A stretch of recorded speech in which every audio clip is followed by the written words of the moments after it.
জানার ইচ্ছা ছিল যে হারুন এই মুহূর্তে কোথায় অবস্থান করছে, কারণ 5 তারিখের পর থেকে কিন্তু কেউ জানতো না যে সে কোথায় আছে, কি করছে, এবং এই যে ছাত্রদেরকে যে সে গণহত্যা করলো এটার পরে তার কোনো অনুশোচনা আছে কিনা, এই বিষয়গুলি কিন্তু আমি তাকে প্রশ্ন করেছি। আপনারা খেয়াল করলে দেখবেন যে তার মধ্যে কোনো অনুশোচনা আছে কিনা, বা সে এখন হাসিনাকে সমর্থন করে কিনা, ওটাই কিন্তু আমি তাকে জিজ্ঞেস করেছি। এবং একটা পর্যায়ে কিন্তু দেখবেন সে বলে দেয় যে আপনি আমাকে এমন প্রশ্ন করছেন, আপনি কি চান আমার একুল ওকুল দুই কুল যাক, এটাও কিন্তু সে বলেছে ওই সাক্ষাৎকারে।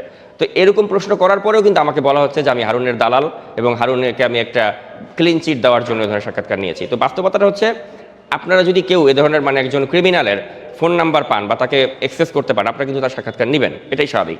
আমি হারুনের সাক্ষাৎকার ওইভাবেই নিয়েছি, এবং হারুন আমাকে সাক্ষাৎকারের আগে একটা মানে শর্ত দিয়ে দেয় যে আমি ওইরকম কঠিন প্রশ্ন তাকে করতে পারবো না, তাহলে সে ভবিষ্যতে আমাকে সাক্ষাৎকার দেবে না। তো আমি ভবিষ্যতে যাতে একটা ফলো আপ ইন্টারভিউ করতে পারি, এজন্যই কিন্তু আমি তাকে একটু সফট কোশ্চেন করেছি, অত কঠিন প্রশ্ন করিনি।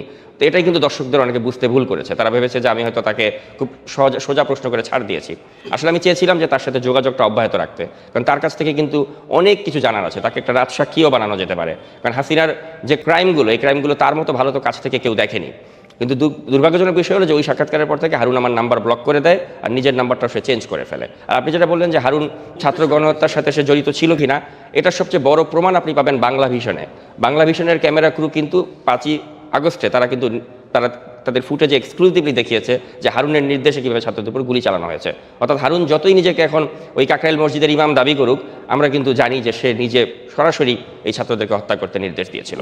হারুনের অবস্থান কি আপনি জানতে পেরেছেন? হারুনের অবস্থান, হারুন কিন্তু আমাকে ওই সাক্ষাৎকারে সে বলেনি। আপনারা নিশ্চয়ই সাক্ষাৎকারে দেখেছেন যে সে তার অবস্থান বলতে রাজি হয়নি। অন ক্যামেরা অফ ক্যামেরা কোনোভাবেই সে বলেনি, কিন্তু তার কিছু ক্যাশিয়ারের সাথে আমার পরিচয় আছে, যেহেতু আমিও মার্কিন যুক্তরাষ্ট্রে থাকি। তো সেজন্য তাকে যারা আর্থিকভাবে তার টাকা পয়সা যারা বাংলাদেশ থেকে পাচার করে, ওইরকম কয়েকজন লোককে আমি চিনি। তাদের মাধ্যমে জানতে পেরেছি যে সে বর্তমানে মার্কিন যুক্তরাষ্ট্রের লং আইল্যান্ড এলাকাতে আছে, এবং থাকবেই না কেন, কারণ আপনারা নিশ্চয়ই দেখেছেন যে আমার ওই সাক্ষাৎকারের পরে আমি হারুনকে নিয়ে আরেকটা প্রতিবেদন করেছিলাম, যেখানে হারুনের যে মার্কিন যুক্তরাষ্ট্রের গ্রিন কার্ড আছে ওটা কিন্তু আমি প্রমাণ করে দিয়েছি। তো এই জন্য তার মতো লোকতে আমেরিকাতে একটা সেফ এক্সিট নেবে, এটাই স্বাভাবিক। তো সে মার্কিন যুক্তরাষ্ট্রে বর্তমানে লং আইল্যান্ড, নিউ ইয়র্কের লং আইল্যান্ড শহরে সে বসবাস করছে, এবং ওখানে তার স্ত্রী সন্তান সবাই আছে।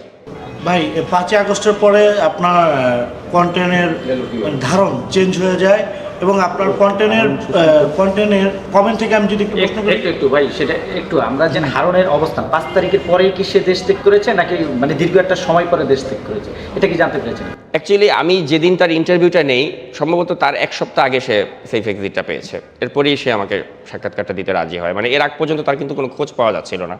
যখন আমি তার খোঁজ পাই, তার সপ্তাহখানেক আগে সে দেশ ত্যাগ করতে পেরেছে, এতটুকু আমি জানতে পেরেছি আমার সোর্সের মাধ্যমে।